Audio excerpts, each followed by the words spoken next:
I think we've said this before, but if Tom were still here, he still wouldn't be here. My name's Jeff, and Ernie and I met Tom on New Year's Eve and New Year's Day, 1970, going into 71. And I couldn't get rid of the guy from, as much as I tried.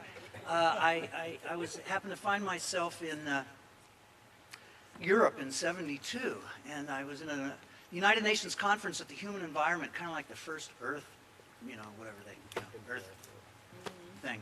And there was Tom Kelly. I couldn't believe that.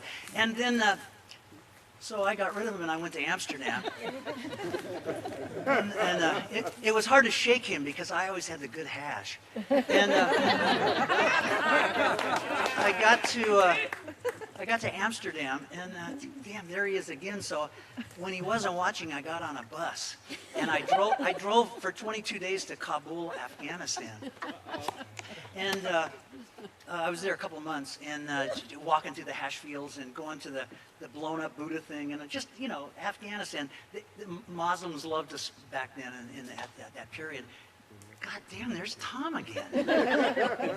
So he stayed with me in my place there, and we, well, once again, I had the best hash again. So, because that's where it comes from in Afghanistan. You almost couldn't get Tom to leave the place. And but I eventually drove the second time I went out, I had a VW bus too, and in the same summer I drove out twice. It takes 22 days to drive, and you just couldn't imagine. But anyway, so I got to Goa. Oh God, it was just so beautiful on the beach. If anybody who've ever been there, there were no hotels or any of that kind of stuff.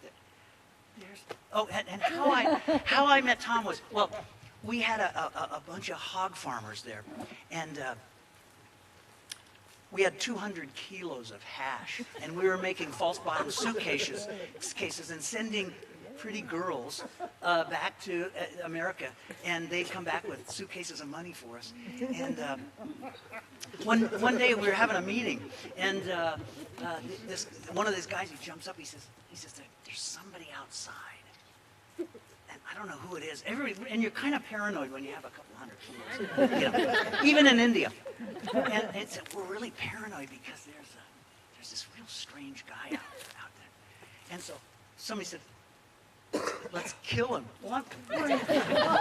Wait, we're hippies. We don't do that. And so I was curious. I said, well, who is it? And I walked out and I went around the corner and I just burst out laughing because you know who it was. There was Tom in Goa, and we had some just wonderful times there. And then we went to Nepal. He trekked in the Himalayas. I trekked in the Annapurna Range, but I still had the best hash, and he still, it's hard to get rid of him. But then eventually Tom moved north. He met Sue, and the best part of his life that I saw was the love raising this family, and you guys all know that.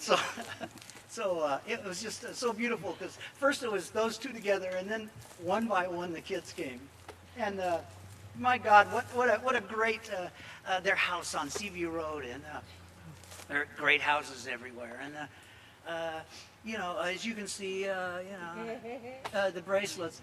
Well, finally I started trading him hash for bracelets, and so I have a good stash of them. And it's just, Ernie and I would always kvetch about Tom, because he did drive us crazy. He didn't drive any of you crazy, but he did drive Ernie and I crazy occasionally. And but we would always say one thing: he doesn't have a bad bone in his body. He was just a great guy. That is the line.